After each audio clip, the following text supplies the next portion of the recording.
Okay. Okay. Introduce and say what I'm doing. Okay. So my name is Camilla Versin. I'm Swedish, but right now I am in Kenya. And what I do is I work trying to make a difference, change the lives of girls aged 9 to 18. So the project is called The Cup. And what we do is to provide the girls with all the knowledge they need to protect themselves and grow up strong. And also we provide the girls with a menstrual solution that's called the menstrual cup.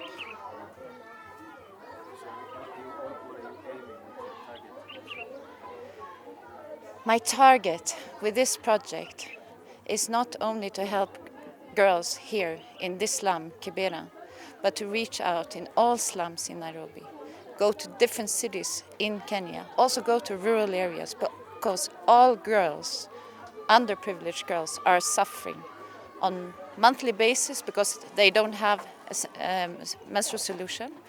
Also, they lack this knowledge, basic knowledge, what is puberty, how you become pregnant, what is HIV. They do not know. So I want to reach all the girls in Kenya, 9 to 16. But then I want to spread it all over the world. I won't stop in Kenya. I want to go to all over Africa. I want to go to Asia. I want to go to India.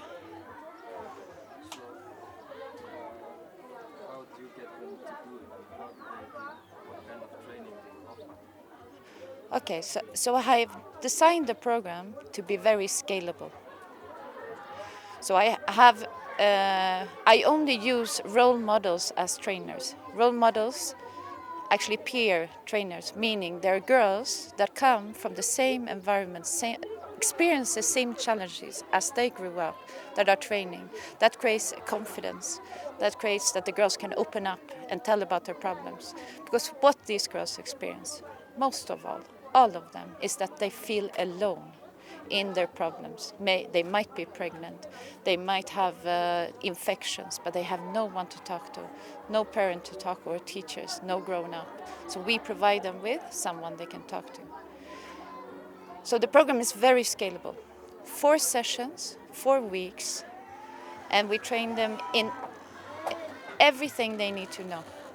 That is, what is puberty, what is menstruation, what is menstrual hygiene, reproductive health, HIV, prostitution, abortions, illegal abortions that they perform and they actually die when they do it.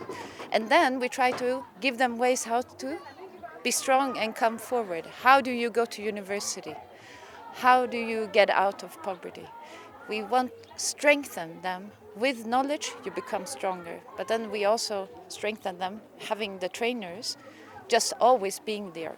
Even after the program, our trainers are always available in case they need support. They will never be alone again. So have you achieved any results yet? Positive, negative? Okay. So I have, since February 2015, been able to reach 1,600 girls. And that is in only 6 months I've reached. And that is actually the first program. So we are already only trying out with only 4 trainers giving this. So it's an extremely scalable program. Actually, I even don't have more funding at this moment, so I have to stop the scaling. It's going so well.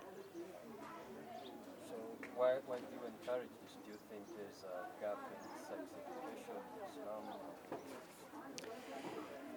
What these girls experience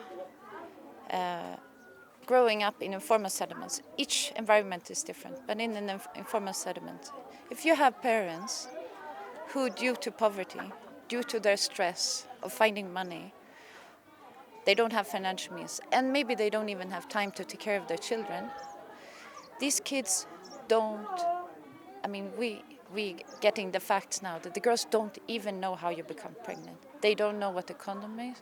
They don't know what HIV is. That makes them very vulnerable.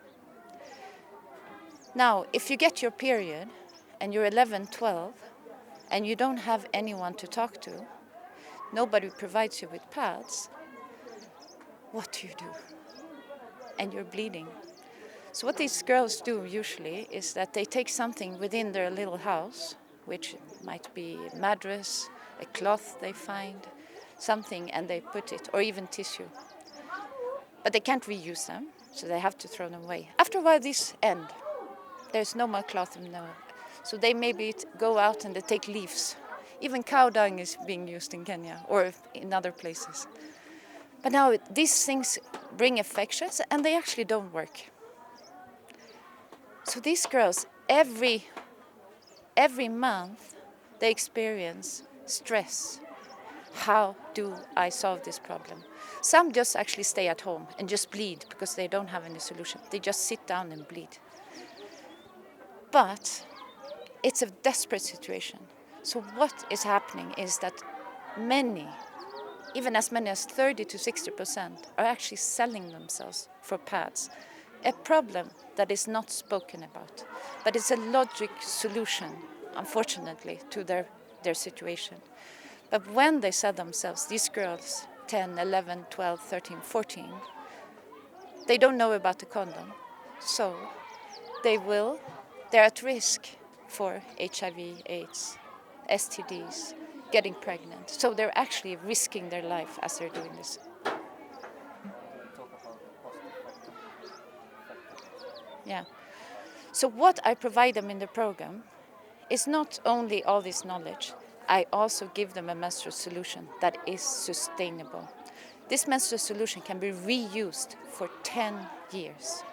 It's called the menstrual cup, and it's ecological, very easy to use. You can swim with it, you can sleep with it, and you even only need to empty it every 8 to 12 hours. So a girl can actually go with it a full day and empty it as she comes home.